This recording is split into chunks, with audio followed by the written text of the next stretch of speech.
Okay.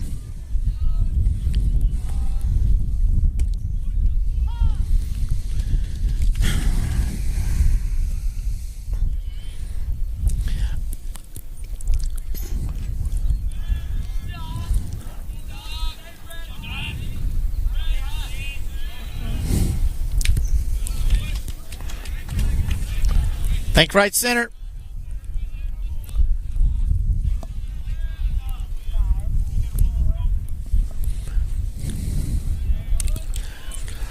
And hello again, Bulldog fans. We welcome you to Greenwood Baseball Monday afternoon edition. Some weather supposed to be coming through the state tomorrow, so we've moved games up to Monday here. The Bulldogs live at Harrison right now. If you're watching us on live stream, you already got us going. We've got a 1-2 count to Dawson Holt, who lifts it to the center field. Center fielder back on his horse near the track and makes the catch. A deep fly, but out number one for the leadoff batter, second baseman Dawson Holt. Tim Terry, Keith Holt, glad to have you aboard here on the Sports Hog 103.5.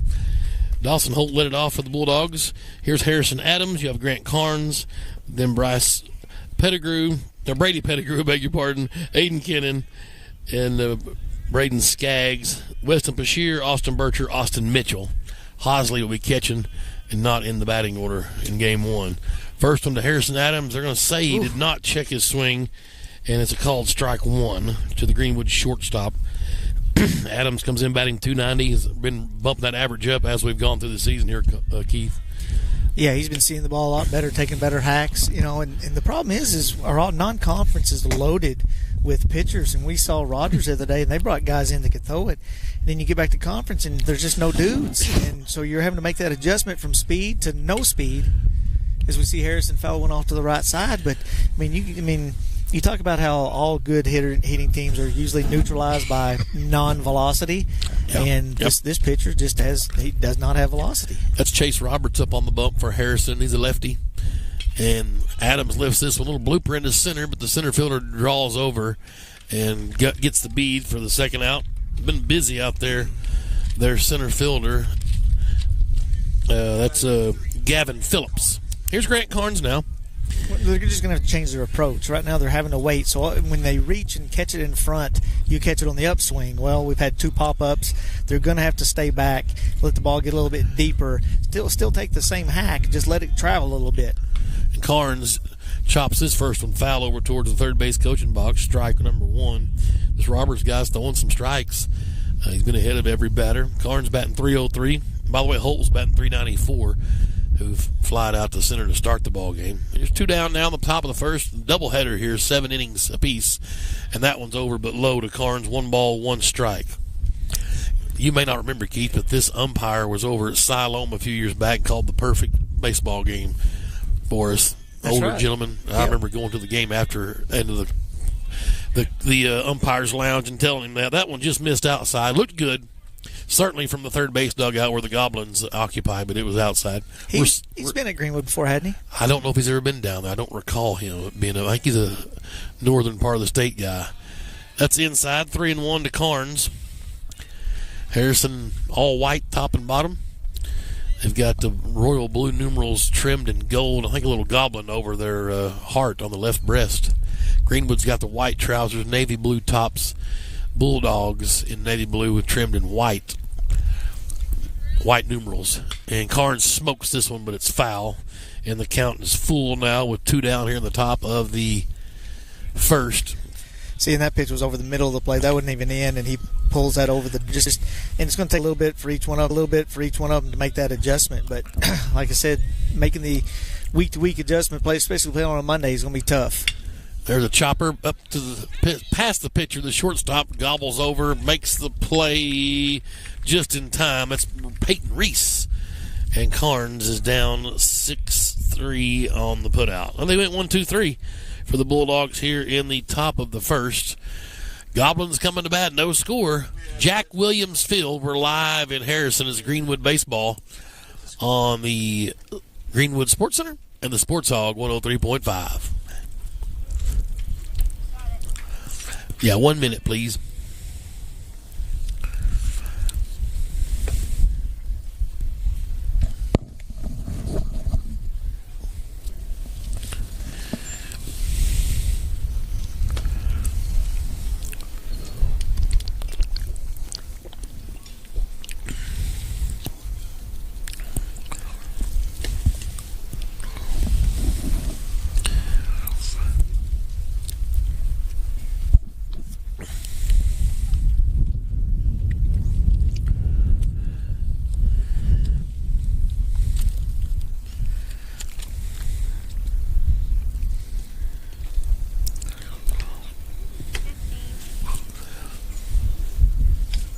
right, 15. Check 10. Okay, 10. Fine.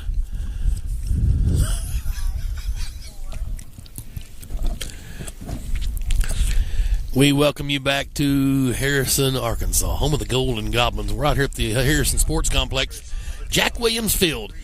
Got a pretty decent wind. It's about 15 miles an hour, and it's blowing.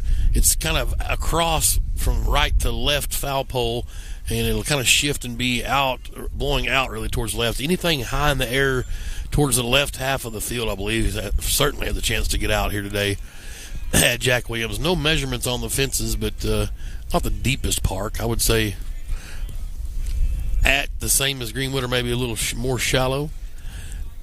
Yeah, I'd say it's about the same. And then you got all turf infield. The turf stops at the edge where the infield meets the outfield. All turf in front of the dugouts and behind the plate.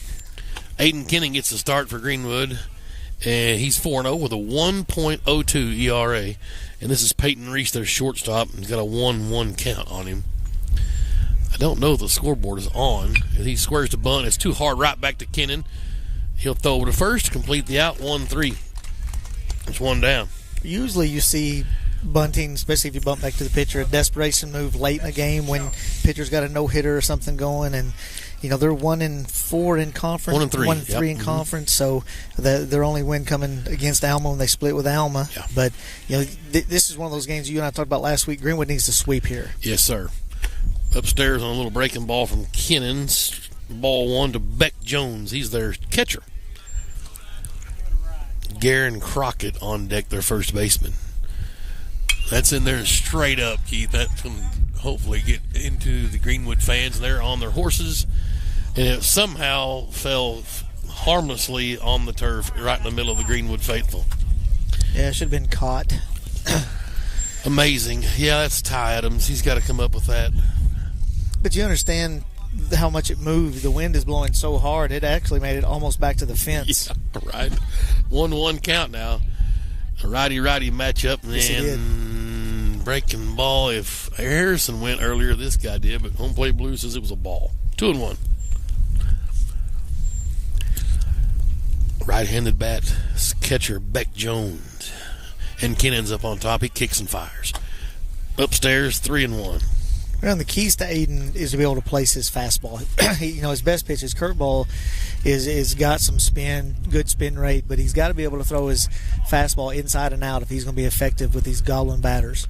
Here's the 3-1. And called it high, I guess. Jones kind of ducked under it, but they're going to give him the walk. Now stepping up to bat, number 19. Here's Garen Crockett. He's their first baseman. They're going to pinch or courtesy run for Jones, the catcher. Number 1. Let's see if we can get a number. It's Chase Robert? No. And I don't believe the scoreboard's working, is it? No. I'll have to stay on the ball with my count here. Left-handed bat, Garen Crockett. Maybe they'll announce the pincher, the courtesy runner in a moment. I don't have a roster for the Golden Goblins. Kennan from the stretch checks on the courtesy runner over at first base, and he'll come home with it, and it's outside, ball 1. Yeah, that's where in the past, if Aiden's ever gotten into trouble, it's just where he walks people, and then, of course, you got to play good defense behind your pitcher. So, for Aiden to be effective, he's got to get ground ball, fly balls, and then get his, 6-7 Ks that he gets a game. Here's the 1-0 to Crockett, their first baseman. Left-handed bat, Kennan upstairs, 2-0. Turf mound, maybe, Keith, giving him some issues. I don't know if he's come off of a turf mound any this year. If he's played any kind of travel, and he played at Owasso. I think he got to pitch at Owasso. Owasso was all turf. Okay. Rogers this last week, of course, he didn't pitch then, but they played on some turf, and it's not that different. Throw over. To me, it's a mechanical thing with Aiden. It's more of a release point where he starts falling to the dugout side, causing him to leave his arm up high instead of finishing out towards the catcher. And, sometimes he gets it quicker than other times, but we both know he's one of the best pitchers we have, is why he's game 1 starter. Here's the 2-0. And that's just a little high and outside. 3-0. Being patient, these Harrison batters. And Coach Brewer's going to come out of the dugout, and he's going to ask for time, and he's got it. Going to talk to his ace, Aiden Kennan. Well, when you're 1-1 when you're undefeated in conference and you're playing a team that's 1-3, and you know that you have a chance to take the realm of leader. You and Mountain Home would be the two leaders in the conference. Then you cannot let a team like Harrison get any kind of momentum at home. And so coaches is going to go out and tell him that basically, look, I don't care if they hit it. I don't care if they hit it a mile. Just don't walk them. We can't defend that. Yeah. Greenbrier also at 4-0 up in the top of the conference with Greenwood and Mountain Home. So you've got this series you need to sweep, and like you said, Keith, that gets you to 6-0. You got Siloam next week over in Siloam. They're struggling. A chance to go 8-0. Mountain Home, conversely, has got a couple of series they should probably sweep. So you got a chance to host Mountain Home in about 3 weeks. Both teams being 8-0 will be a huge two-gamer as we look ahead, way too far away. And they came in there with a called strike. That's what you want to do when the coaches throw a strike. You probably need to throw one. That's that. Left-handed bat. Crockett, their first baseman. Kennan from the stretch checks on the courtesy runner over at first. Now he's set the 3-1 from the senior. There goes the runner, and the pitch is fouled back into the fence. Full count now. I'm proud of you. You didn't even flinch. Well, that one was obviously off to my left and a little high. Now, if it comes right at me with this big hole in the fence right here, yeah, we're going to be probably somehow getting out of here. We'll check it out, though. Look like a good quality chain link fence. Good quality. Of course, it was awarded to the lowest bidder. Full count now to Crockett. And here it comes. Upstairs, he walked him. Back-to-back walks. And now the Golden Goblins have first and second with one out. And Tristan Thompson, their third baseman. Tristan Thompson. And as a coach, the frustrating part is you want to strike early against a pitcher that's not overpowering, that you know is going to be in the zone, and we didn't. Yep. And then to come out and have a couple of walks, this is not going how Coach Brewer wants right now, but we've got to turn it around with a ground ball. Kennan's ready. Here comes the first one to the right-handed batting third baseman, Thompson. It's in there for a called strike. He's going to have to get it down more. I know it was a higher strike, but those are the ones that hit hard. And when this wind is blowing out like it is, anything can happen. So you want to, if you want a double play ball, you got to keep it at the knees. The 0-1. And close, just a little low, I guess. He maybe went a little bit too low, Keith. I thought Hosley did a good job of receiving that one. He did. I really thought that should have been the bottom. It looked like from we got a perfect vantage point today. That looked like that was at the knees. I agree. 1 ball, 1 strike. Aiden Kennan up on top.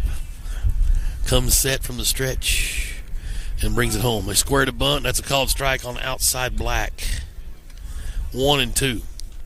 And, something that the coach has either watched or heard makes him think that it could be successful bunting, showing a sacrifice bunt with 1 out, that, maybe Greenwood can't throw it or play it. Maybe we've had enough errors that he just thinks, I'll take my chances with Greenwood fielding it and throwing it. Here's the 1-2 from Kennan. Checks on the runner, comes home with it, and swing and a miss. That's a big strikeout, Keith. That's huge. I mean, that gives you 2 outs now. Base hit, as deep as our left side's playing, it's probably going to score 1, but you can't risk that guy on first getting over because Greenwood's going to score to win anyway. Yep. And you would think we're going to score somewhere around 5 or 6 runs. We just need to do it sooner rather than later. This is Brennan Pfeiffer. He's their right fielder, another right-handed bat, number 9. Jersey number 9. He's in the 5 hole. And the first one to him is a called strike. Kennan kind of trying to settle in here a bit. Yeah, he's shaking his head. Yes, he's feeling it. It's completely a feel thing. You've seen pitchers be all over the map and then find it, and it's basically just finding that feel. And you can tell by the way he's shaking his head, he feels it now. Here's the 0-1 to Pfeiffer. Swing and a miss. Just blew it past him. Kennan should be feeling good. I handed him a $500 check yesterday afternoon as a recipient of our basketball booster club scholarship winner. So congrats to him. Madeline Wilkinson won for the girls' side. So Kennan going to Tech to play baseball for the Wonder Boys. Madeline's going to TCU. Here's the 0-2. Just missed on the outside. He hit his spot, but that's more Baylor for being a ball and a half off. That's where he's got to learn the zone of the umpire. I know you don't want to throw something over the middle of the plate, but it sure would be nice to get a swing and miss or something off the end of the bat. Well, it's a good take, too, Keith, really. You tip your hat to the batter. Here's the 1-2 to Pfeiffer. Kennan kicks and fires and got him on the shoulder, dadgummit. Had him set up, and a hit by pitch loads him up. And again, he hit his spot. They wanted it inside. He was wanting to go inside off the hands, and he literally did go inside off the hands. And you're taught if you miss inside to miss in to hit them. But I don't think it's something you want to do with 2 outs and 2 strikes on the batter. Here's Grady Benton, their second baseman, another right-handed bat.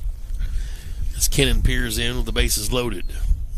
Goblins on the pond, if you will. Wind still howling really out to left field right now. That one just missed upstairs. Ball 1. Where do Goblins hang out? If ducks are on the pond, where do Goblins hang out? They're in the haunted house. Okay. There's Goblins in the haunted house. Sure. Here comes the 1-0 to Benton. That's low. 2-0. Cemetery, graveyard, goblins. I don't know. Ghosts, ghouls. I don't know. The mascot, the goblin, looks like it hangs out of a pool hall. Doesn't it? I get you. With the mullet and all? Yeah, I got you. Here's the 2-0.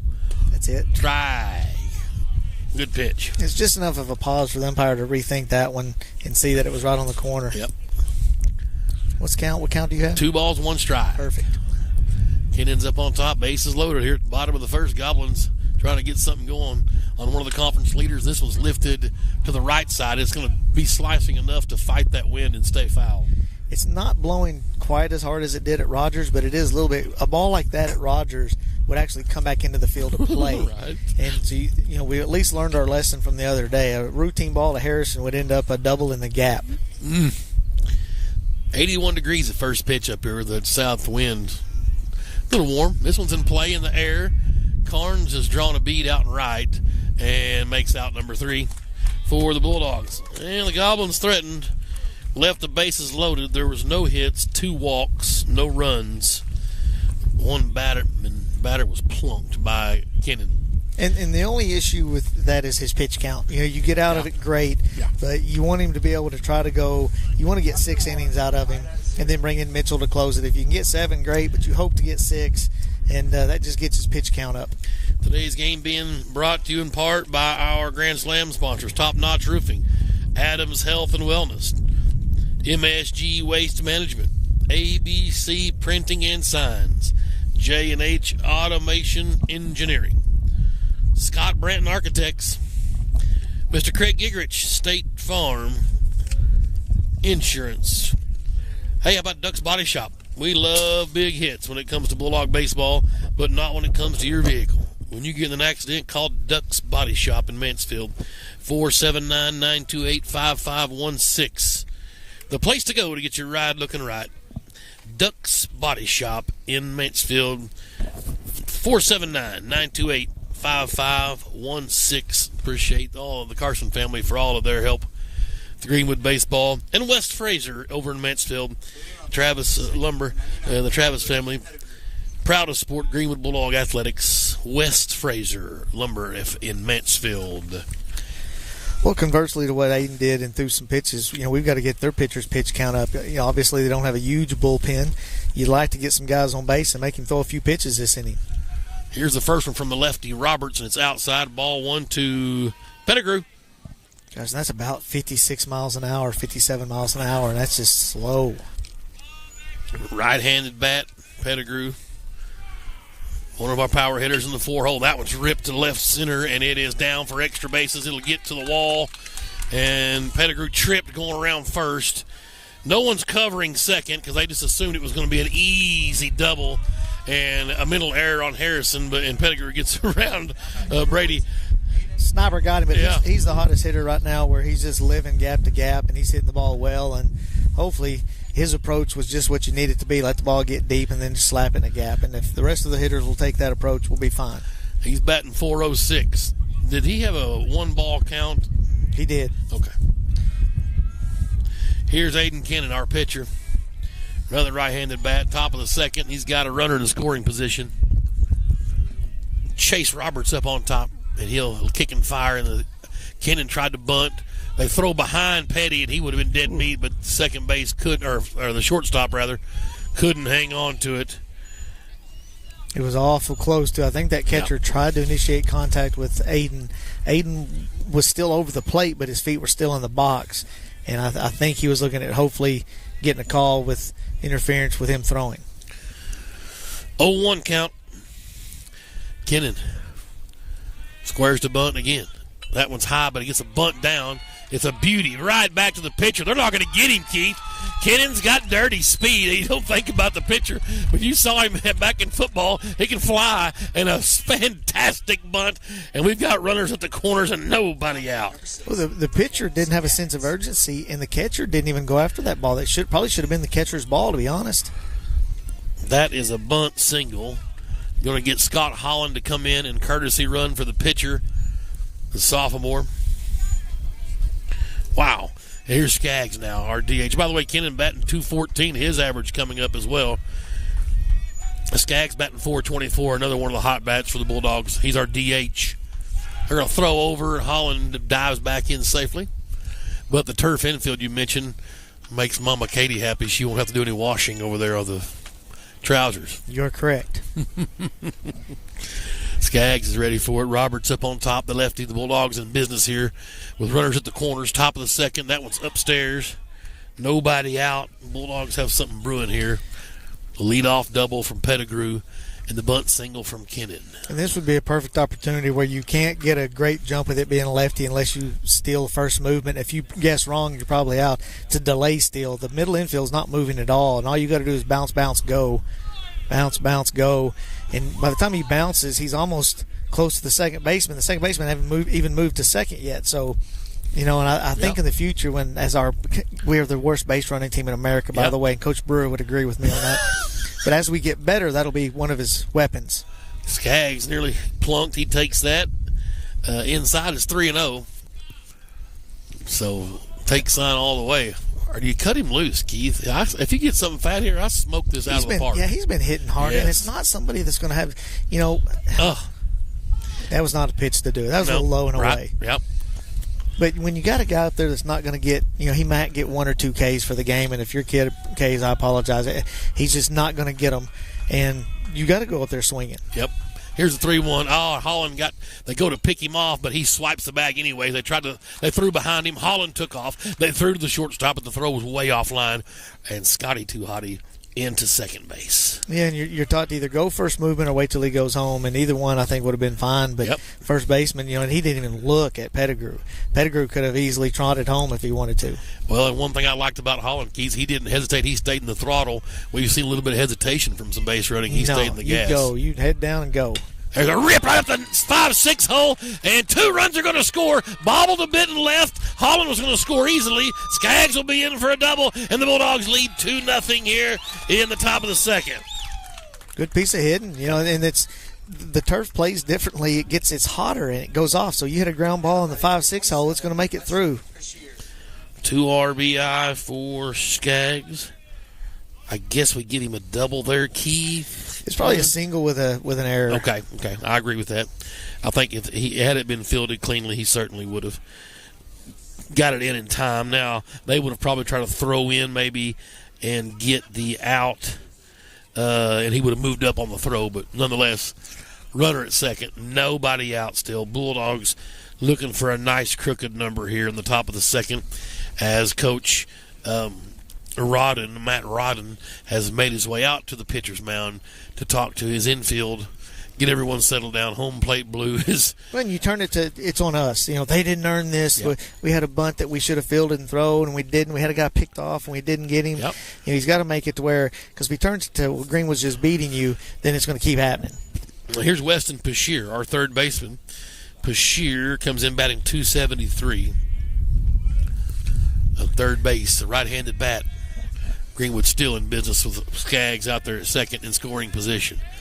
They'll come home with it, and it's out the tip of the bat foul towards the Greenwood first base side, and Luke Hales out of the coach's box, but no, he didn't get to it. That's just a being early and it being way outside and just being able to barely reach it with the end of that bat. 0-1 count to Pashier. Roberts is ready. He'll take a peek out to Skaggs at second, and he'll come home with it. And that's upstairs, ball 1. Tried to curve around. It just didn't make it. That's a 2-looker from Roberts back to Skaggs. Up on the grass at first base for the Goblins. And here comes the 1-1. They turn and they're going to fake a throw back to Skaggs. He'll walk in. No problem. When you wheel around like that, you're guessing that he's going to leave or bounce off, and if he doesn't, there's no need to make an errant throw. Wind kind of twisting from straight away out to left, and that's just outside. And that's a great call by the umpire because you can't hit that. That's a ball and a half off. We've seen umpires give that in the future, but that ball was not even close to being on the black. 2-1 the count to Weston Peshier. Roberts up on top, takes a look at Skaggs, another look, now comes home. And Peshier hits this one a mile high. It's on the infield. The first baseman's drawn a B, but he's wandering, makes the catch in foul ground. That's Crockett for out number 1. Well, again, you've got to be able to stay back. If you reach for it and you don't hit the ball solid, it's going to go up in the air, and that's probably the easiest thing to do in baseball is to catch. Now, the wind makes it a little bit. It increases the difficulty factor a little bit, but now we've seen the wind change to blowing straight out to center.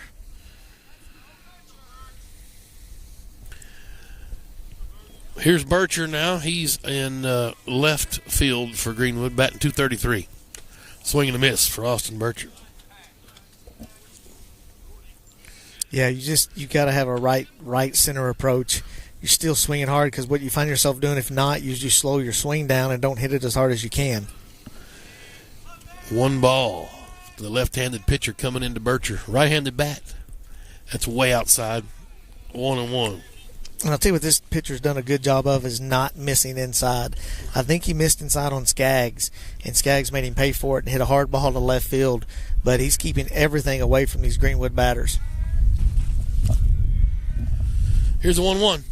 It's upstairs. 2-1.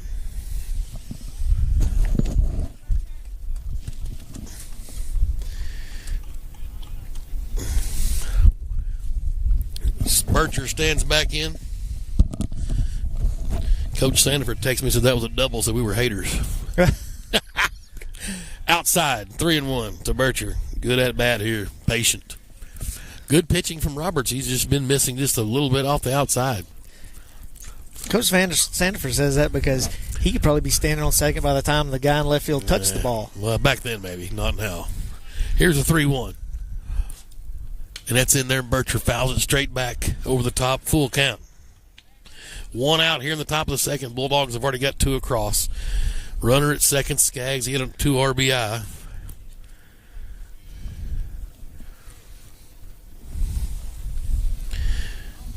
And here comes the 3-2. They turn, and Skaggs scampers back into second base. No throw. Here's what I do. You never see a pitcher do that twice because it's kind of embarrassing. When you do it, nothing happens. You're like, oh, everybody's staring at me. So this is when I would take off if I'm Skaggs. He lifts that leg, take off because he's going to look twice. He's going to look once. He's going to look again, look twice, now go, yep. And he's got it. Yep. Here's the 3-2. And it's ripped to left. That's going to get down for extra bases. Off the wall, 1 hop. Skaggs will jog in, and Bircher will trot into second for an easy RBI double. And the Bulldogs have a crooked number up for sure now. That big 3-run across with 1 out still. That was a double. Yep. Right. Beautiful. He did a good job of waiting on that pitch. And, again, we talked about how the pitcher's been placing it, doing well, keeping it outside. Mm-hmm. When he misses it inside, the Greenwood batters have to hit it like that, on a line, left field hard. That guy in left field should be asking for oxygen by the time we're done hitting. Austin Mitchell now batting .194, looks at strike 1. He's in our 9 hole in game 1 today. Couple of 7-inningers, doubleheader today. Barring a run rule, Greenwood's looking like they're wanting to try to get this thing done. 10 after 5 is the run rule in high school. Here's the 0-1 to Mitchell, and it's fouled right back over the top of us. Good job of staying back on that curveball. Just missed over the middle of the plate. 0-2 now. Roberts up on top. Runner at second for Greenwood's Bircher. Here's Mitchell. Back-to-back Austin boys. And that was a chopper towards the shortstop. It's a slow roller, though, yep. And he's not going to get him. He's big speed from Mitchell, just infield single. Unless you throw 94 across, anybody's going to be safe on that one. The shortstop didn't take a great angle. That's where you teach them to take an angle and backhand it running towards me and you. Yes. And that's your only chance of getting that guy on that. Back to the top of the order, and Dawson Holt will get a chance now. He flied out to center field to begin the ball game. Here's a second chance for the Greenwood second baseman. The first pitch is in there for a strike. Oh. We talk about he misses inside. He missed. I don't think that was supposed to be an inside curveball, but that's one Dawson's got to be ready. Even on the first count, if you hang it, we should bang it. Yep. Here's the 0-1 to Holt as they're scurrying in the Harrison bullpen already. That's upstairs, 1-1 now to Dawson Holt. The doctor for second baseman, number 1. I don't know if that would have hit him if he stayed in. I don't know if he's that far in. No. Here's a 1-1. Runners at first and second. Outside. Oh, no. Wow. He hasn't called that one all day. That's way outside. That was 2 balls off. Yeah, at least. Man. So now Holt's got to protect the 1-2. Here it comes. Way outside. The catcher had to stand up. Strike. Back jump. Right. 2-2 now to Doc Holt. That's really the first one I haven't really agreed with. No, and when we talked, this guy does a good job. Yes. But I don't know if he just lost where the ball went, but it wasn't even close to crossing over. And high cheese, and Doc swings and misses, and that will end the Greenwood threat here in the. Just 2. Oh, that's just 2 outs? Yeah. Well, my God, we're going to play with 3 outs today. So, okay, Harrison Adams will get a chance. And I still stand by this guy shouldn't have any strikeouts. Mm-hmm. I don't care if it was Dawson or not. You shouldn't, unless he makes a bad call on strike 3. That ball was up in the zone. You got to either foul that off, hit it foul, or hit it hard somewhere to the outfield. You can't swing and miss against this guy. There's one the other way. That's down for a base hit. It's going to score 1 for sure in the right field for Harrison Adams. First pitch swinging. It's cut off at first base. And around comes Austin Bircher, and the Bulldogs lead 4-0, thanks to my bonus out that I didn't know we had. He did good. Give us another out. Yeah. Mitchell over to third. And here's Carnes as the Bulldogs have batted around here in the top of the second. Yes, you heard it here first. This is the 9th batter to come up. That's batting around. Been through this a couple of games ago. Is it the 10th batter or the 9th? And I say it's the 9th. Roberts from the stretch going to throw over, and Adams slides back in head first. This is where Mitchell has to be moving off the bag, because something happens where he does take off and they throw it. You got to get at least that run across. Carnes waits on it. Can Roberts hang him something? There goes the runner. He balked. They called a balk, so that's going to score the run. As Adams took off for second, he persuaded a balk out of the pitcher. Keith, you can describe it. Well, the pitcher came set. He'd made up his mind he was going to pitch it. And then when his teammates are yelling, step off, he'd already just started his swing. He kind of shrugged his shoulders just enough to where the umpire called it, saw it, and called the balk. And so the runner advances home from third. That's Mitchell getting to score. That's the 5th run. Of course, Adams over to second. And Carnes still an RBI opportunity, and swings it, misses it, a little bit of junk upstairs. And that's one he'd like to have back. He could have sent that thing into the forest. Wind just blowing straight out now, about 20 miles an hour. Here's the 0-1 to Carnes. Grounded out to short to end the first inning in his first at-bat, as they went 1-2-3 in the first. Pitcher twirls and fakes the throw to second. Adams is back, no problem. Hey, you want a pitcher always worried about anything other than the batter and throwing strikes. That way he makes a mistake and we hit it hard. I don't know where that was at, but it was called a ball. 1 ball, 1 strike. Wow. That's. We must have caught him on a good day up in Siloam. Well, we're even now. That's our Maybelline makeup call. And you got to remember, too, I mean, I took off my earphones a while ago. You can probably hear every word we're saying. There's one right back up the box from Carnes into center field. It'll be an RBI, and the sophomore right fielder's got a single. And the Bulldogs have 6 across here, and the 10th batter will now come to the plate for the Bulldogs. And you're going to see a pitch and change here, even with 2 outs. You can't let it get any worse than it is, especially with our hottest hitter right now up with Pettigrew. Pettigrew will do it again here in the second inning. He has a double to lead off the inning and scored a run. And the Bulldogs will have batted around here in the top of the second. They lead 6-0. And I think we're going to have a pitching change, and here he comes. We will take a timeout and come back and meet our new pitcher after this. Greenwood Sports Center and the Sports Hog 103.5. Thank you. A minute here is fine.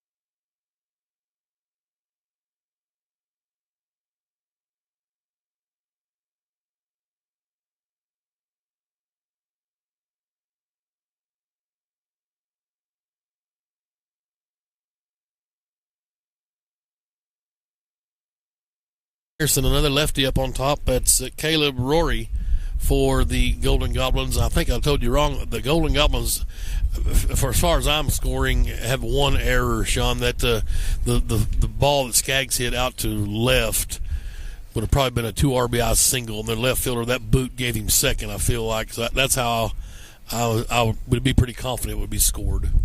Don't know if Game Changer scored it that way for Greenwood, which is normally what's be our official stats that Coach Brewer would use, but I'll take a look at it and I'll let you know. 6-6-0 for Greenwood. 6 runs on 6 hits. 0-0 for the Goblins. No runs, no hits. I think they have that one error. Yeah, they haven't given an error yet, but I think upon later video review, they'll see that, I mean, it has to be an error if a guy moved up a base because of a play. So here is Pettigrew. We'll dig in. Brady, like I said, at a double to start off this inning. His second time up, and he first pitch swinging at the lefty's offering. It's fouled out over into the other field. Strike one. And if you're scoring at home, it's always fun to go to the next column in the same inning. 10th batter to come up for Greenwood here in the top of the second. We lead 6-0 with 2 outs. Way outside. I didn't think it was possible, but this guy may be slower than the first. It's interesting. Karn's on at first base. Big, tall lefty here. This Rory guys, Caleb Rory. He'll come set, check on Karns. Comes home with it, and inside called strike. Tough one there for Pettigrew to handle. And I say slow, and I'm going by, let's say if you're the average high school pitcher, just the average, not the guys that excel. The average is 77, 78.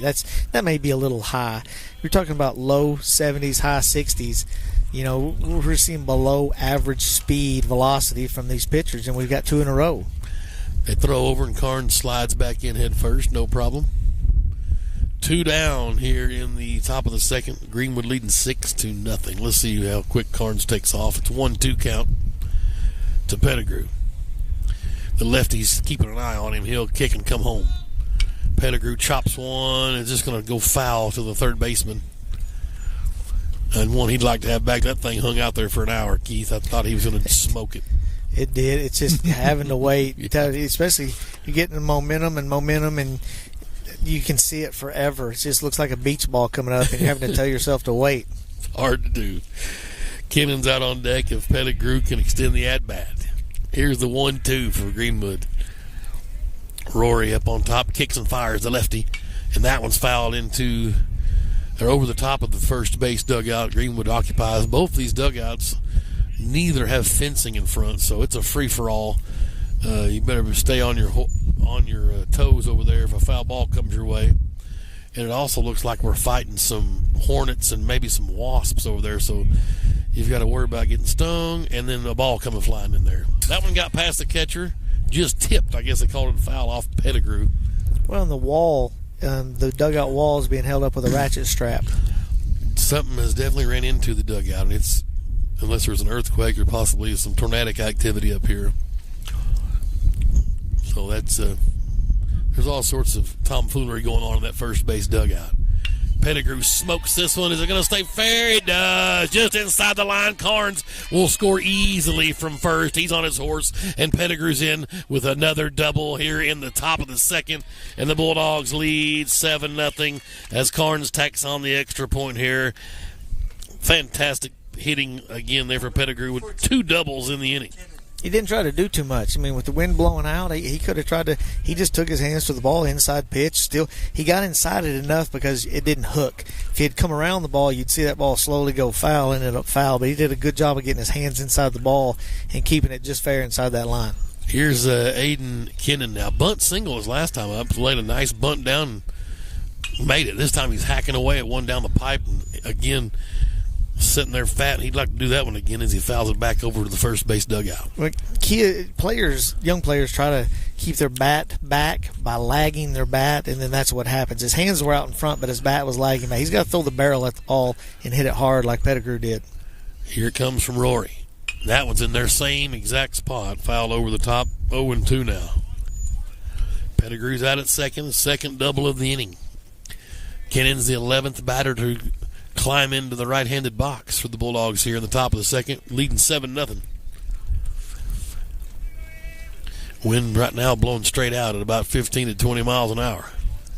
Here comes, and that's in there for a called strike. Got Kennan with the backwards K. Well, the inning's going to end, but it was a dandy for the Bulldogs as they sent 11 batters to the plate. They scored 7 runs. There were 8 hits. 1 man left on base. Middle of the second, Dogs up 7-0. We'll take a quick break. It's Greenwood Baseball. We're on Greenwood Sports Center and the Sports Hog 103.5. Thank you.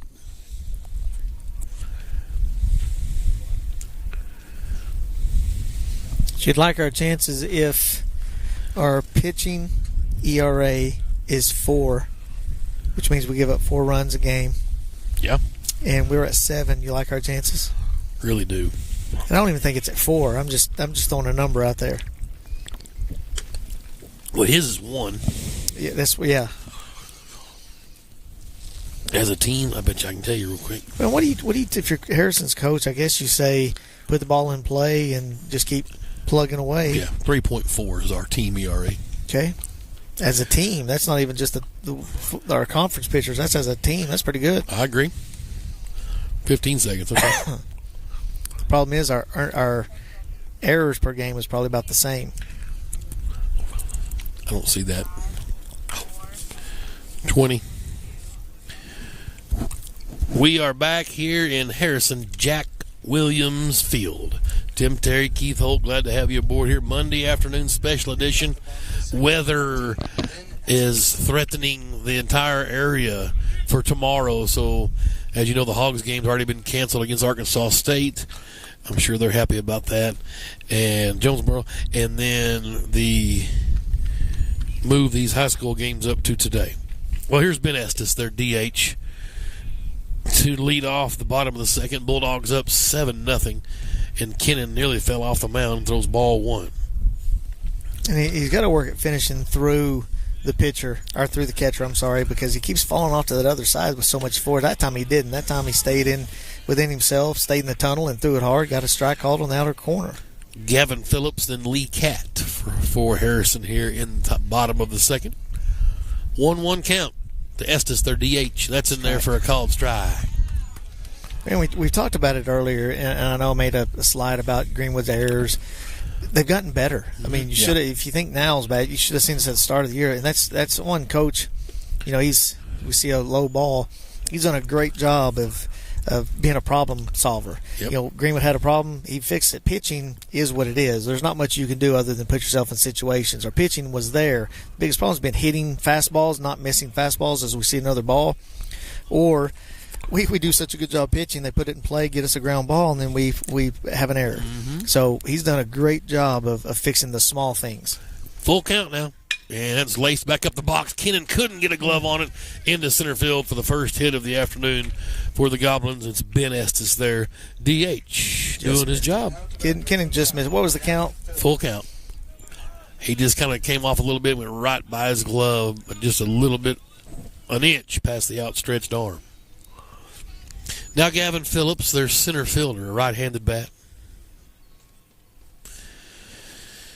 Estes at first, holding them on over there's Pettigrew. Kennan comes set, looks over the shoulder, and comes home. Swing and a miss, up with some heat right down the middle. Now he can get ahead and pitch his type of game. Come here with a curveball away. You know, the key to Kennan, he's got to get ahead. He can't just rely on just his fastball. 0-1 to Gavin Phillips, their center fielder. Kennan's ready.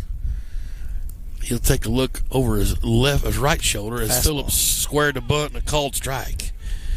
Phillips kind of bailed out too early. That was at the belt, but I like the high strike. 0-2 now. That's what Ethan does a good job, Coach Adams, about mixing it up. You know, he doesn't. I'm pretty good at picking out rhythms that even at Arkansas, Alabama's coach got in a rhythm. I could call his pitches, but Ethan does a good job of mixing it up.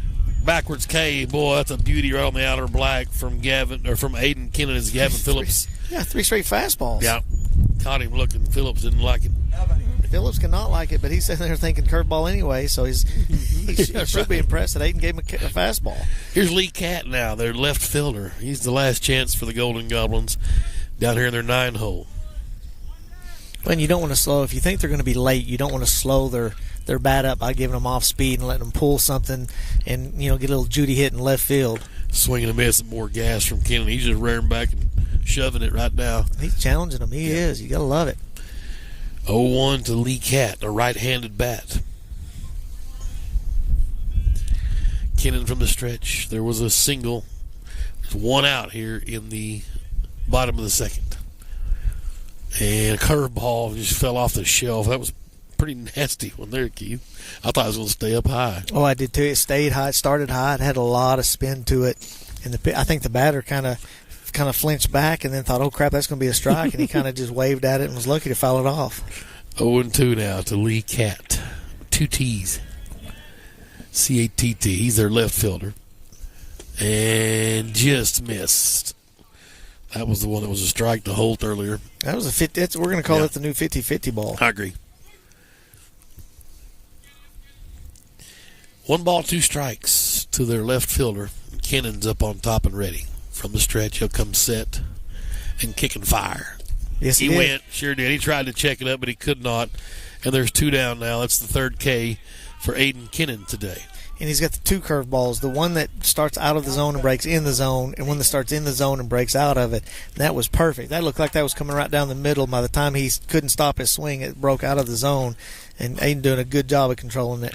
Top of the order now for the Golden Goblins, Peyton Reese, who grounded out to the pitcher.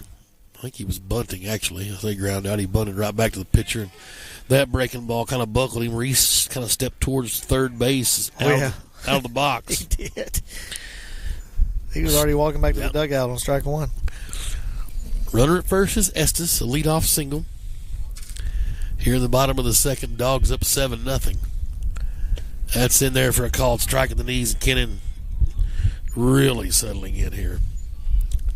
He's just one of those pitchers that kind of starts out this way, and it's like he gets stronger. It's almost like you need to go have him throw an inning in the bullpen, right, yeah, and then start out here with it second inning. Here's the 0-2 to Reese, their shortstop. Outside, good job of Hosley to keep it in front, be a wall back there, and keep the runner at first. 1 ball, 2 strikes to the Goblins shortstop, Peyton Reese. He's a right-handed bat. Hosley sets up a little outside. Kennan comes set up top for the Dogs. Here it is. He hit his spot, but it was just outside. Good pitch. And an even better take from Reese. Well, it was a little low. It was right over that 50-50 spot, but I felt that was just a little low. Yes, I agree with that. 2-2 now, 2 outs. Bottom of the second. Their leadoff batter, Reese. Here it comes. This was lifted foul out of play over into the other field, over Greenwood's dugout, first base side. They'll do it again at 2-2. Would you let me know if this field is sun-drenched? Certainly is. Not a cloud in the sky up here in north central Arkansas. The shadows of the press box creeping, but there's a lot of room behind home plate in our position here behind the fencing. And that one's high and outside. Full count now to Reese, their shortstop. Yeah, challenge him with a fastball. He was so late on that other fastball. Just challenge him right here. This is where Pettigrew probably needs to be playing behind him. 3-2, 2 out, correct? Yep. And Kennan will come home. There goes the runner and swing and a miss. Boy, a nice piece of pitching there from Aiden Kennan. Strikes out the side. He's got 4 Ks now on the game. And we have played 2 full innings of baseball here in Goblin country. Greenwood 7. Greenwood 7. Goblins 0. Let's take a quick break. Greenwood Sports Center and the Sports Hog 103.5.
Out at the Harrison Sports Complex, Bulldogs leading 7-0. We go to the top of the third. It'll be Braden Skaggs, Weston Pashear, Austin Bircher. And they'll look at Caleb Rory, the second lefty today for Harrison. And he brings it into Pashear. It's over but low for ball 1. Or to Skaggs, rather. Let's see. I'm trying to remember when the new pitcher came in for Harrison. I always forget to write that down. Swing and a miss. Skaggs fooled a bit by that off-speeder that was outside. Well, when you have a big inning, you want to follow it up with some kind of inning. It doesn't have to be another big one. You just can't, because then you get the other team thinking it was a fluke, and you don't want them to have any room to breathe. Here's a 1-1. Outside. One that I wouldn't have had a problem if it had been called strike. It broke back in there backdoor style, but it was called a ball. 2-1. Home plate blue kind of warned our dugout. Swing and a miss from Skaggs. 2-2. I told the guys to get back inside the dugout, and as I look over to the third base side, I don't know how you could tell them to get inside when there's no walls. Well, I mean, the turf, I guess the line would be the boundary. That's the 2-2's low to Skaggs. He's worked the count full. You know, and it's a safety issue. That's why they tell them the whole reason. Well, if there's no safety issue being addressed because there's no walls, and how can you say that? Right. Skaggs pulls that one just foul outside third base. It was ripped, and it's rolling hot down to the corner. I mean, I don't know if the Goblins are sitting on a bucket or the bench, but if there was somebody that hit a hot shot in there, there's no way they can move out of the way. At least Greenwood guys, most of them are standing. Mm-hmm. There's one right to the shortstop, but over his head, and Skaggs with a one-out single. Nice at-bat from Braden Skaggs. Yeah, again, you got to do something. I mean, even if we touch up their bullpen, I mean, this is probably the slowest we'll see today. Let me look at the guy in the bullpen and see what he's got. I don't know. I could be wrong. I could be. How many I mean, I just don't. Well, here's Weston Pashear. By the way, Skaggs 2 for 2 now with a couple singles, 2 RBI, and Pashear looks at ball 1. And if anybody pulls this, well, Greg Maddox was a good pitcher. You can't compare speed now because he threw 88, and you know guys are throwing 94. That's just uncomparable. You know, about 64 to 75. This one's in the air. A second baseman drifts back, and he will make the catch in the grass area for out number 1. Yeah, he wishes he had that one back. Austin Bircher now, he's 1 for 1 today with a double and an RBI. Scored a run in the second inning. Austin Bircher. 1 down here in the first. Skaggs over at first base. 1 down here in the third. Skaggs at first with a single. But, you got to give it to the Goblins coach. You got to play the cards dealt you. Mm-hmm. And, that's what these classes have is guys that just don't have those arms, and you got to go with what you got. And there's one into left center, a base hit for Mitchell. And they'll go station to station. Bircher, right. One of the Austin boys. And it's Bircher. He's 2 for 2 also. Skaggs at second now. Bircher at first. Here's Mitchell. If you just call everybody Austin, you got a 2/9 chance. 2/9. And this Mitchell is 1 for 1. He's singled to left, scored a run in the second. And the lefty Rory up on top. Greenwood in business here with 1 down and runners at first and second. Top of the third, leading 7-0. And a curveball is a high strike. I like it. Looked at it. They obviously don't know Coach Brewer. The first baseman's playing in like he's expecting a bunt, and Coach Brewer is playing for he's wanting the kill right now. He's going for all the marbles. Yep. He's not going to bunt, try to get 2 more, especially to a kid that's 0 for 2.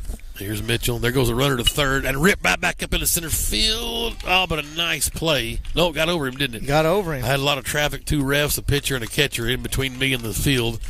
He got into center and an RBI for Mitchell. Well, coach is wanting him to come to third, and they were both going, he probably should have, but he may have froze, because even from the perspective I had, it looked like the shortstop may have gotten there, and he just missed it. And, it's a double play if he does catch it. Right. So we go to the top of the order. Here's Dawson Holt. He's 0 for 2. Looking to keep this streak alive, this rally going. That one's fouled back over the top. Strike 1.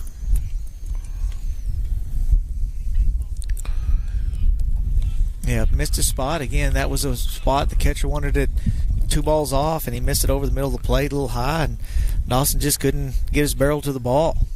0-1 to count. There's 1 out. Runners at first and second. Rory kicks and fires, coming home with it.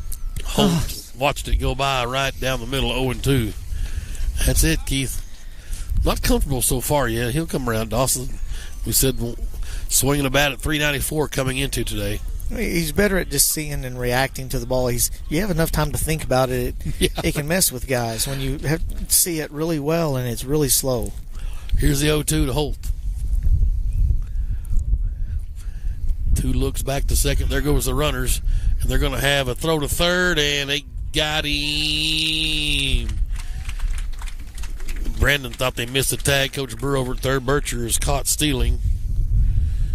1-5. That was just a good guess by Harrison. They don't know if they saw something they liked, but he happens to wheel around just guessing that, then they're going on first movement and happen to guess right.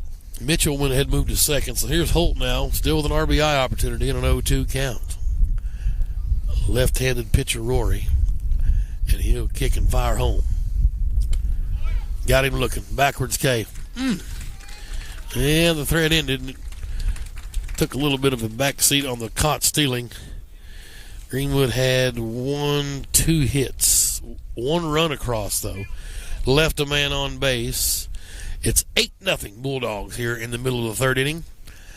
We will take a timeout. Greenwood Sports Center and the Sports Hog 103.5.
Bottom of the third inning now. It's Beck Jones, Garen Crockett, Tristan Thompson for the Golden Goblins. Greenwood up 8-0. Kennan back to work, and the curveball dropped in their front door style, but stayed just a hair high for ball one. Aiden needs to keep riding the high of getting runs and finish them off. That one's fouled back into the fencing here. 1-1. Their catcher walked in the first inning, was stranded at third. His courtesy runner was. Curveball's in there for a called strike. 1-2 now as Kennan works ahead in the count. The daddy. Aiden up on top. Got the sign from Hosley. Here it comes. 1-2. Chin music, and Jones spit on it. 2-2.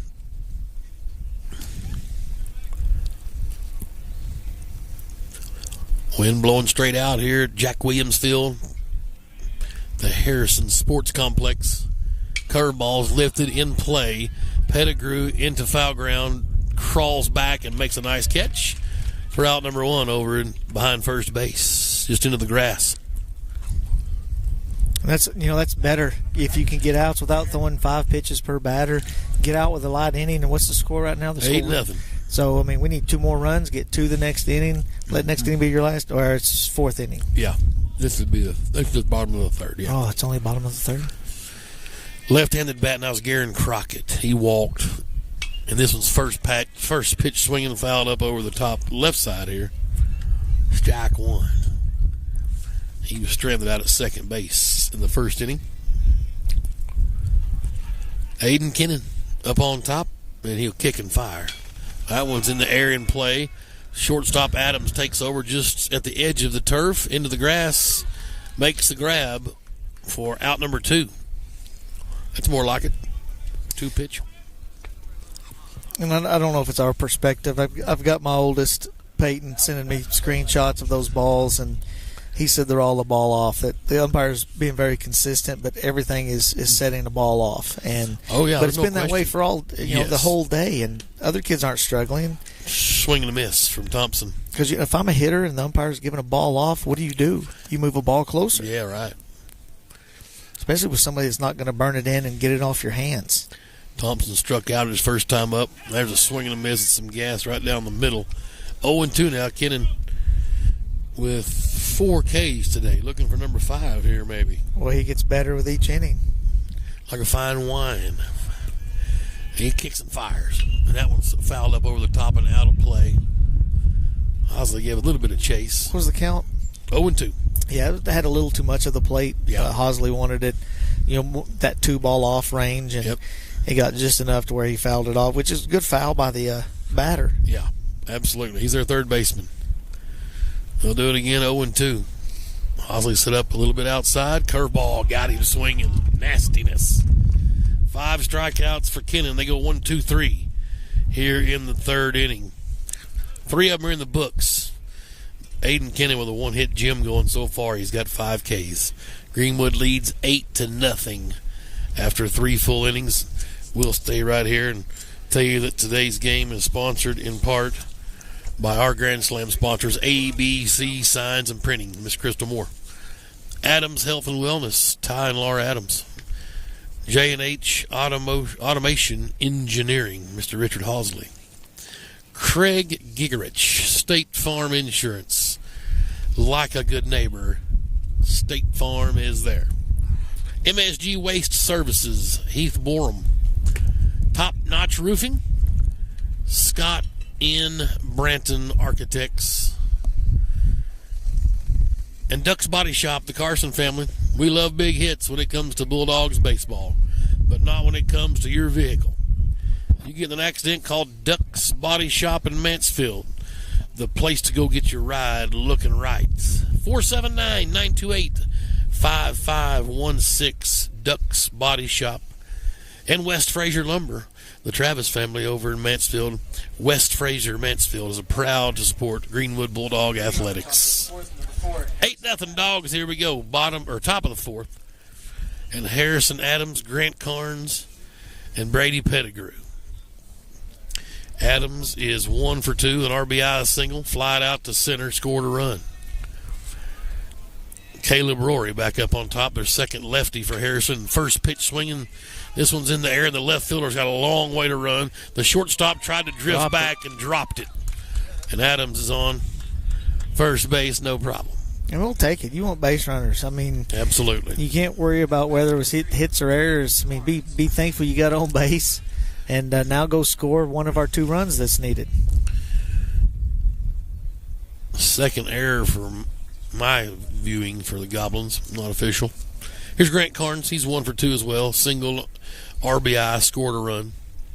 Grounded out to short, his first at bat. And Rory up there, and he sends one just off the plate outside, ball 1. And that's in the batter's box. I mean, it's that close where it's actually on the white line of the left-handed batter's box. Carnes in right field, a right-handed bat. Rory checks on the runner, Adams, and comes home with some high stuff. They throw down to try to pick Adams off behind him, and he's back in, no problem at first. 2-0 the count. And you got to be careful there if you're the catcher. The right fielder's playing, well, he was playing more towards second. Yeah. That ball gets by him, he's easily on third. That's right. Rory's ready up top. He'll kick and fire home, and Carnes hits this one off the fists. But the center fielder's drawn a bead and makes the grab. Adams will retreat to first base, and there's 1 down. Now batting number 99. That's Brady Pettigrew. Pettigrew continues to be on fire. Came into today batting .406. His on-base percentage was .500. He's 2 for 2 with a couple of doubles. Scored a run so far here in game 1 of this twin bill. Top of the 4th inning, 8-0 Bulldogs. Junior, one of the leaders of the team. Yeah. He's a good one. First base, they throw over. Adams scampers back in, no tag applied. Cue the telegraph. Yes. Good. We need to get some sound effects. Well, I guess he did do it. That was good. I'm going to get Holland a pocket radar that he can post up on the screen so you can see the miles per hour so people understand when I say something slow, I'm not just exaggerating. Here he comes home to Pettigrew. He smokes this one, a base hit to left. 3 for 3. Big turn for Adams at second, but he'll stay there. And Petty just feeling it today. It's beautiful. Well, this, you're good baseball players. This is what they do against very average pitching. This is what you're supposed to do. Score 10 runs. And if Greenwood is going to be the program we know it can be, you take teams like this, you put them away early, you light them up. You don't let them stay in it. You don't go in and score 4 or 5 runs. You go score 10 to 15 runs and put them away. That's what you have to do. And Matt Rodden, the Goblins skipper, out of the dugout, and he's going to bring in another pitcher. We'll talk about the right-hander after a quick break here. Greenwood leading 8-0. They're in business here at the top of the 4th with 1 out. Greenwood Sports Center and the Sports Hog 103.5.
Complex. Harrison, Arkansas, Tim Terry, Keith Holt.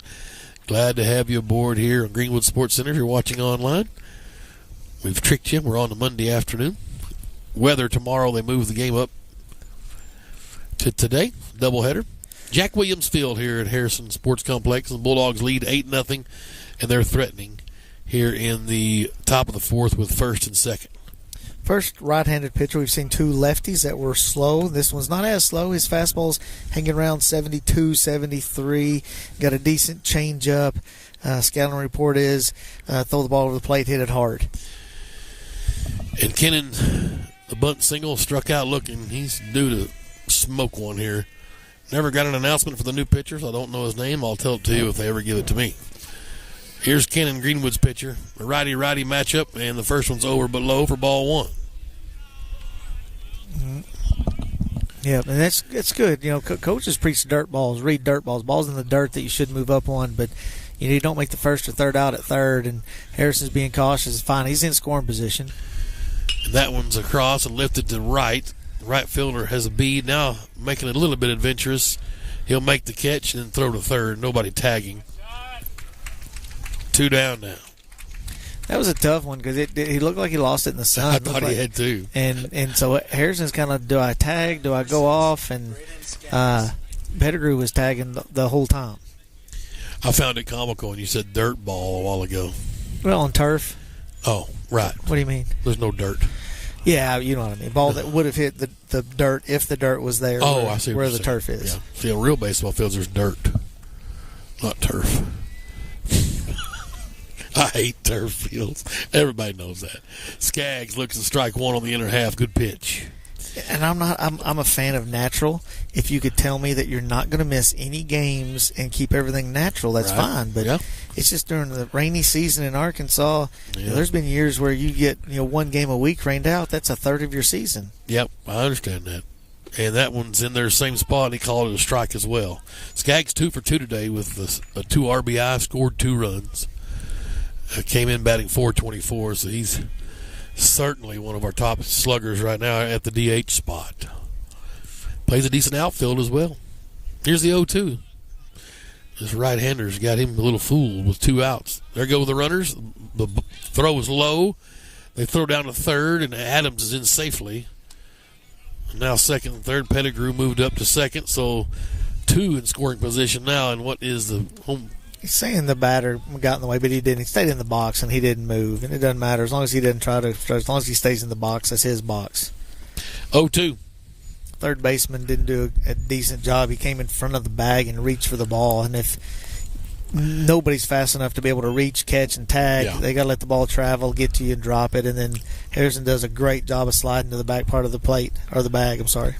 1 ball, I beg your pardon, 2 strikes to Skaggs. Yeah, he's pointing, he's talking. He's going to ask him to see if the batter got out. Is he going to go? Nope. He's just telling. He must have been educating him. Yeah. Good. So here's the 1-2. Now Skaggs still in there, trying to stay alive. He's 2 for 2. Who's taller, Skaggs or the umpire? Skaggs. Yeah. Tough one there. Here it comes. And he had to foul that one off to stay alive. It just went foul. Could almost see that fake grass lip and rolled back in. Oh, wait, it can't do that. It's turf. There's no lip, right, yeah. Another disadvantage. Weston Bashir's out on deck for Greenwood. If Skaggs can extend the at-bat here at the top of the 4th, Greenwood leading 8-0 here in Harrison.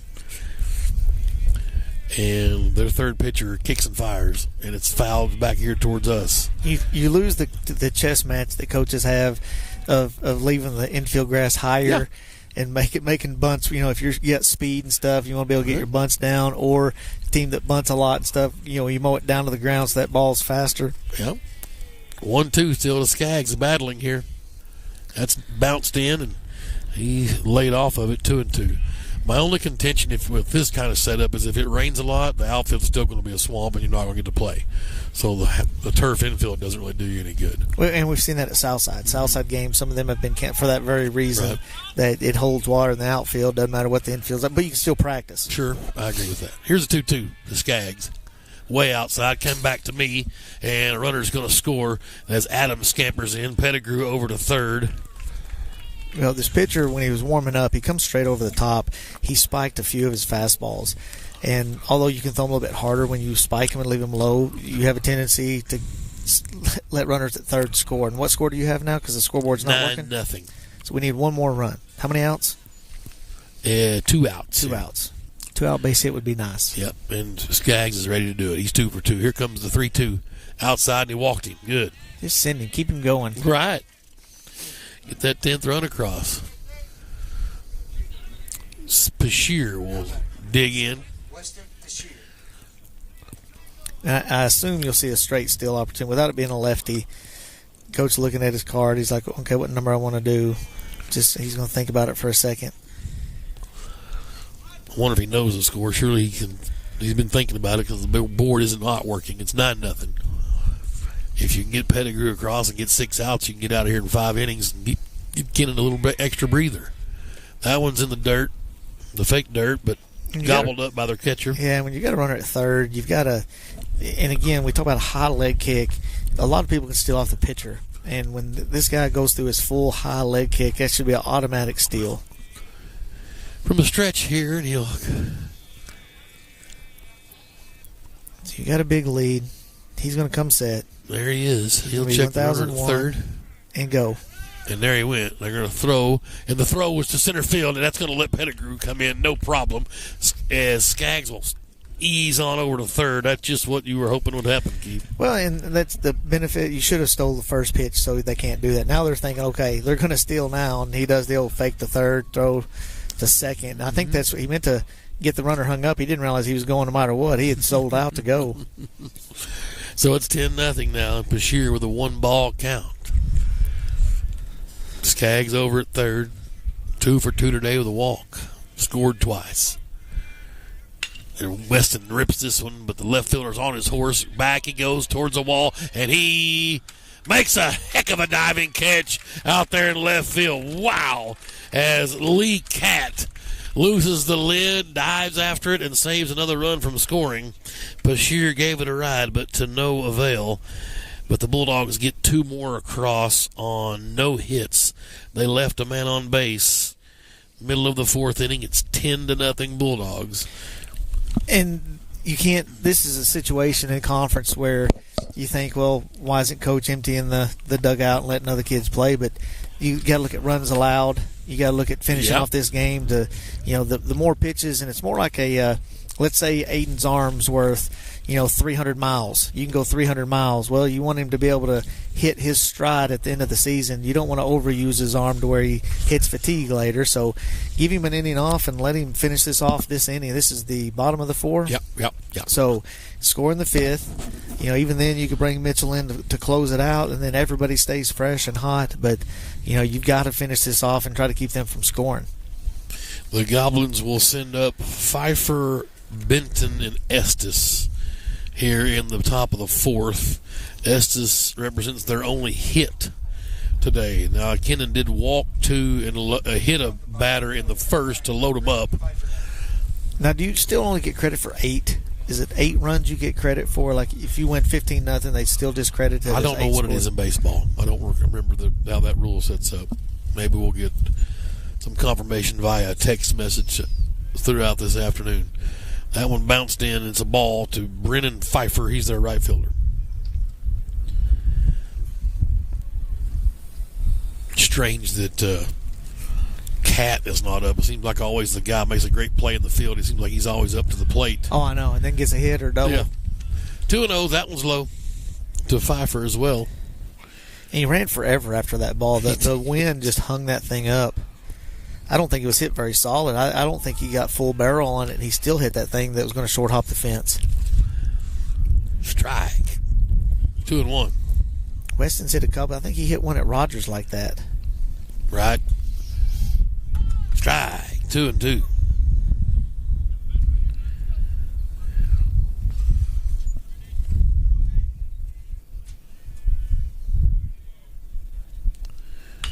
This one's lifted, but foul. Good thing that didn't bounce off the front of that dugout.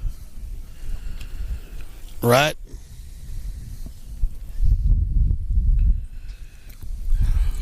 (10-0). Bulldogs lead. Pfeiffer waits on Kennan's 2-2. Curveball. He ducked under it, and that's a good. I thought it stayed high. I did too. But it's certainly. Yes, I have said Greenwood up over Harrison 10-0. I've said that before. This one's in the air a mile high. We'll see what Bircher's got if he can flag this one down. Certainly does. Went hit right to him and left. 1 down. Bottom of the 4th. good to see the Greenwood players with a little swag, and I think they're getting confident. And Coach Sandifer, Coach Brewer, Adams, those guys, Brennan, Rogers, they instill this swag and confidence, but the kids have to accept it and then portray it. And I think they're getting better at buying into what they're saying. I agree. Commented about that. This is grounder to Adams. No problem. Right to him across the diamond. Pettigrew gobbles it up. 6-3. It just, and that looks so fluid right there. Just your routines need to look easy, and that one certainly did. 2 down here in the bottom of the 4th. I like to see him include Baylor. Baylor hustles down to back up that throw. Let the first baseman toss it over to Baylor and get Baylor involved in the taking it around. Yeah. Ben Estes, their DH, he has the only hit today for the Goblins, led off the 2nd inning. And he's plunked by this one. So he's an impossible out thus far. How many outs are there? 2. He hasn't been out yet. Well, that's better than an intentional walk. Make him wear it a bit. They're going to look like they're going to pinch run for the DH. With number 13, who I think might have pitched earlier, one of the lefties. Did he? I don't. No, it wasn't. 27. Yeah. It was the first one. Or the second one. Roberts was the first one. That's not him. So here's Gavin Phillips. Struck out looking in the 2nd. He's 0 for 1. Kennan has hit 2 batters today. And a righty-righty matchup. And that's high and inside. Ball 1.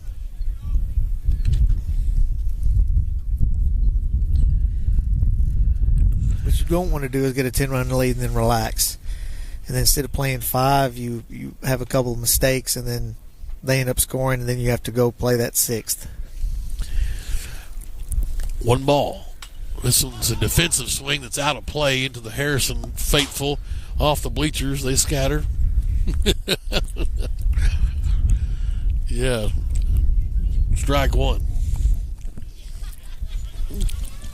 That's what I do. I've got no manly bones. I'm not trying to field it. I'm getting out of there. Because you look even more stupid if you drop it. Here's a 1-1. To Phillips. He's their center fielder. And Kennan up on top, checks the runner, and comes home. Breaking ball, called strike. At the Razorback games, they have something like now where after that play, they would post the fans' fielding percentage, and it's in like the 300s. Right. It's bad. Yeah. 1 and 2 to Phillips. 2 outs. Swing and a miss. He struck him out. That's the 6th K for Aiden Kennan today. No hits, no runs.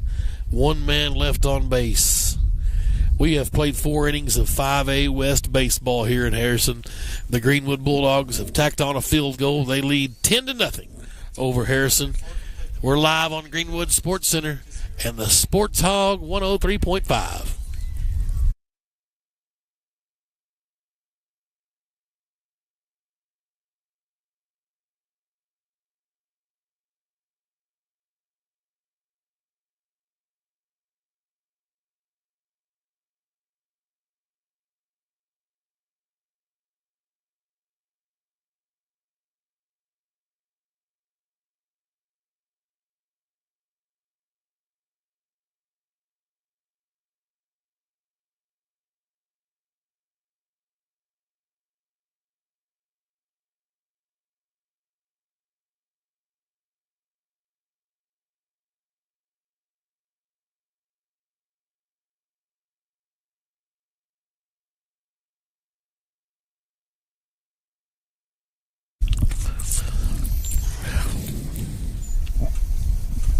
Ten seconds.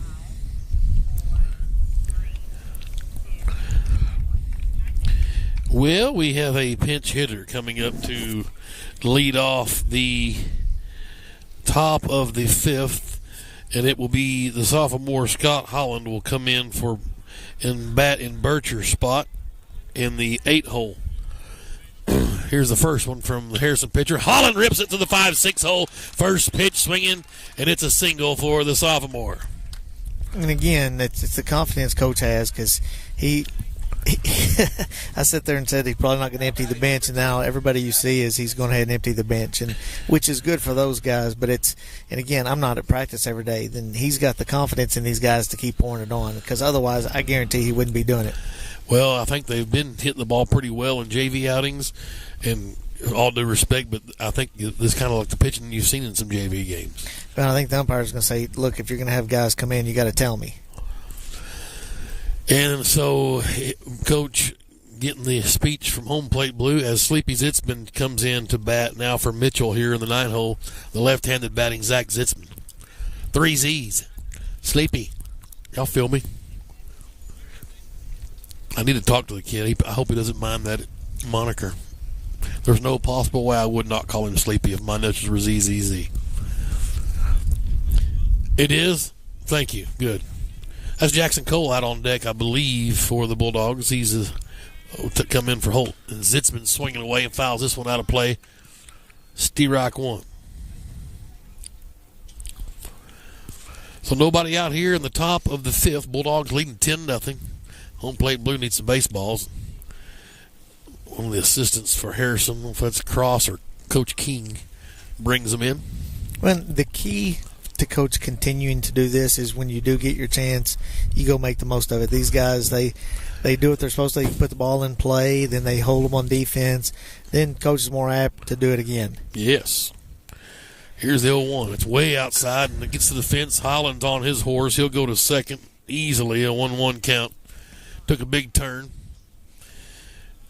And he'll ease back to second. Beck Jones had to go run after it, and he's going to go out and talk to his pitcher. Again, it's, the pitching, it just isn't what we're used to seeing in this conference. It's That's right. It's not great. You try to gear. Coach has done a great job of our non-conference schedule, but the pitching we've seen there from Rogers, Springdale has just been head and shoulders. The velocity. I mean, you're talking about top pitchers in the state, and now we're seeing guys throwing low 70s. Yep. Here is the 1-1. And a foul out of play again from Zitzman. 1 ball, 2 strikes. Same spot up over the third base dugout. Left-handed bat. Zitzman, a sophomore. He's played some right field for sure. I can remember him getting in earlier in the season in varsity action. Here's the 1-2. Saying got him. That's an old hanging breaking ball. Just kind of locked him up. Caught him with his hand in the cookie jar. When they go to the top of the order, here's Jackson Cole. He's going to announce to the umpire that I'm coming in to pinch hit. 22 for 1. Cole hit a dinger up at Rogers Friday. And don't you dare tell Catbone that it was wind dated. I didn't. He'll never hear it. No, it was a good hit. Jackson's a strong player, and you look at these seniors. We talk about the senior being full, the whole infield other than Pettigrew seniors. I think they're going to be in good hands in the future. Absolutely. Let's see if Cole can stand on one here. First one's outside for a ball. Jackson, a former Mount Harmony Mafia member. Right-handed bat, right-handed pitcher. Runner on second is Holland. Here it comes. Way outside, 2-0. They throw down into center field, and Holland's going to touch third and come on around to score. Everybody's safe out in center field. It's 11-0. That's a good insurance run too. Yes. And, you hope they're not going to score the bottom of this inning, but just have that insurance run in case anything quirky does happen. Triple H out on deck for the Bulldogs here. Cole with a 2-0 count. And that's up on the belt, the called strike. Tough one there. 2-1.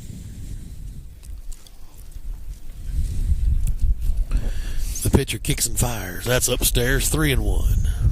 That's the problem when a guy's throwing slower and he's not throwing strikes. You're waiting for your one moment. Mm-hmm. You just got to maintain your patience and not chase after anything in the zone.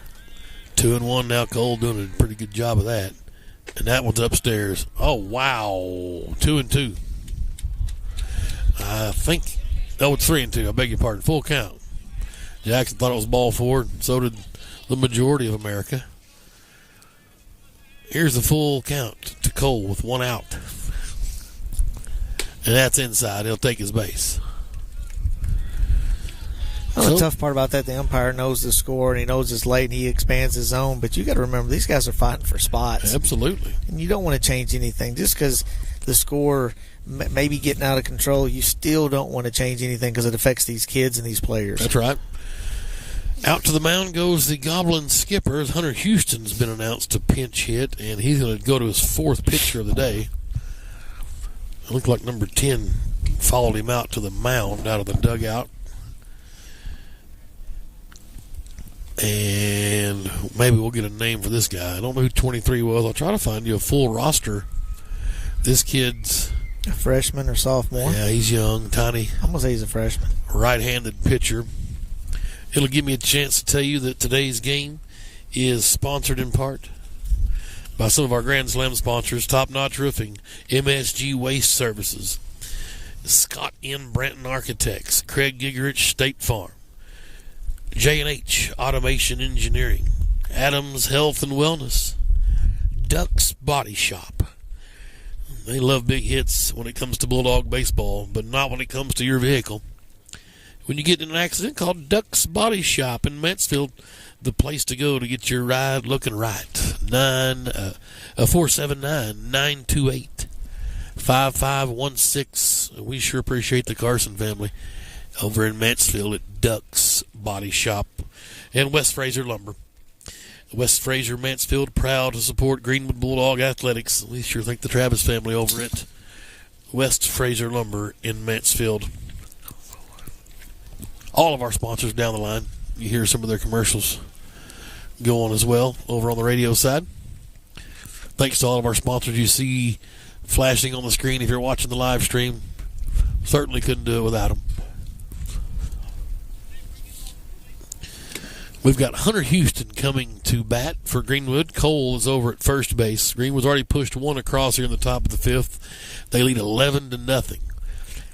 Would be a skunk in horseshoes. Now batting number 9, Hunter Houston. And didn't announce our new pitcher, so it's number 10 for Harrison. Maybe they've requested not to be named. I guess not. He named the first reliever was Caleb Rory, and since then we haven't heard a name yet.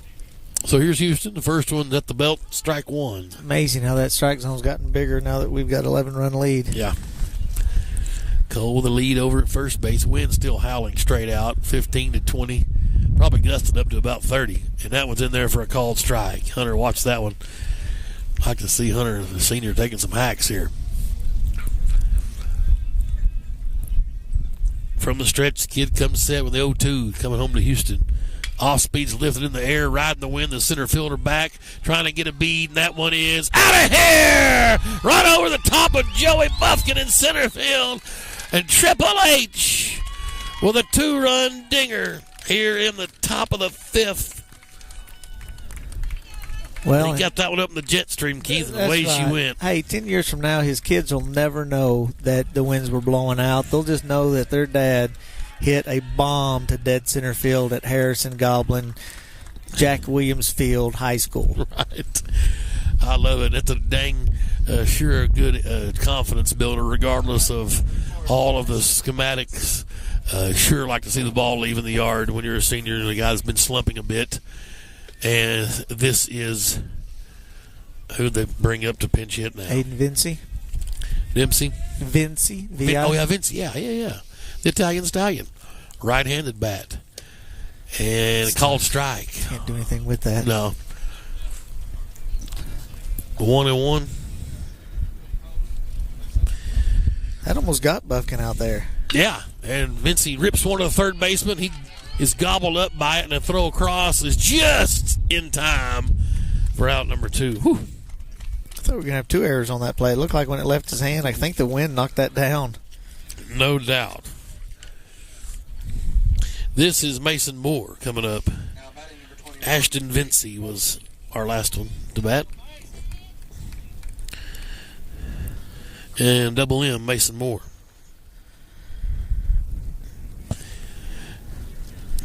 fourth pitcher for Harrison. Greenwood leads 13-0. And that one's over at the knees for a strike. And it's always a bonus if you can travel 3 hours on a bus to get other kids playing time and let them get at bats. You know, there's no JV with a doubleheader, but Moore back up the box. Second baseman couldn't get there, and it's a CNI single right back to the center fielder, and Moore's aboard.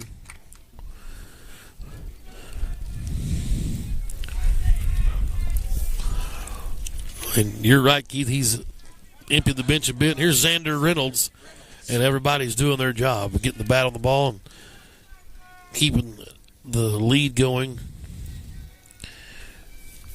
Insurance runs. And the first one to Reynolds is the ball. Well, to be honest, you're probably, if you're Harrison, this guy's probably not a normal conference pitcher. They're just like, they're going to save everybody and throw the kitchen sink at you in game 2. Yeah, you got no choice. And that's a called strike. It's tough. 1-1. You still don't want to see him change the zone. I don't care not what the that score bad. is. No. Yeah, I don't mind you expanding a bit, but not that much. Here's the 1-1 to Reynolds. And that's outside. Thank goodness. I mean, you got a young kid that's getting a bat in a varsity game, and I mean, it's just there's no sense in it. It's their job to throw strikes, not your job to help them out. And that one bounced in, and Moore's going to go ahead and take second. I think they were told to kind of sit still, but you go station to station when it's out there. But by the same token, you take what they give you, and they gave us that base. Yep. You don't take anything. You wait till it's given to you. That was given to us, so Moore has to take it. 3-1 count, and I got Hosley up on deck. He's going to bat in the DH spot for Skaggs. Here it is, and that's in there for a called strike. That was a strike. Certainly. Yeah, Reynolds need to go get that one. I think it'd be more disrespectful to not move up. Yes. If you have a pass ball go back here, I think that's more disrespectful. Yeah, absolutely. Full count to Reynolds, and that was in the turf, and he'll take his base. I don't mind that. A walk to Reynolds. Here's Hosley. And the catcher. Now batting number 2, Baylor Hosley. So, runners at first and second. There is 2 outs. Vinci grounded out. Zitzman struck out. And Hosley laid on that one, swinging a miss. And it's tough to sit. All you do is catch it and come off, and now you're getting a hit about 68, 69. Here's the 0-1. This was lifted to center field. Center fielder on his horse going back.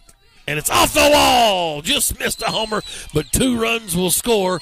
Hosley will have a 2 RBI triple. He's on his horse into third base. Oh, baby. 15-0. Bulldogs tack on 2 more. Going to send Brady Morgan in to courtesy run for the catcher. Fantastic. Brady Morgan checks in. This is Everson Adams coming up to bat now for the Bulldogs. He will bat in Weston Pashir's spot. Now, is this little Harrison? Yes. All right, well, that's pretty neat. Getting to play with your brother. And so Everson will dig in from the right side. And that one's upstairs, ball 1. Now, Adams, the 9th batter to come up to the plate here, so we batted around on the top of the 5th. And we've got 2 outs. Yeah. And as a Harrison coach, I guess you're thinking all we need is fly ball or ground ball. I mean, just one of the 2. Isn't that it? That one's low to Adams. 2-0. Scotty Holland back out on deck. If he let off this inning, I believe he singled, didn't he? Yes. That's outside. 3-0. I didn't write a single down. I just know he scored a run. Yeah, he was first pitch swinging. I got too excited. Here's a 3-0. It's outside. I ain't going to call it a strike. Boy.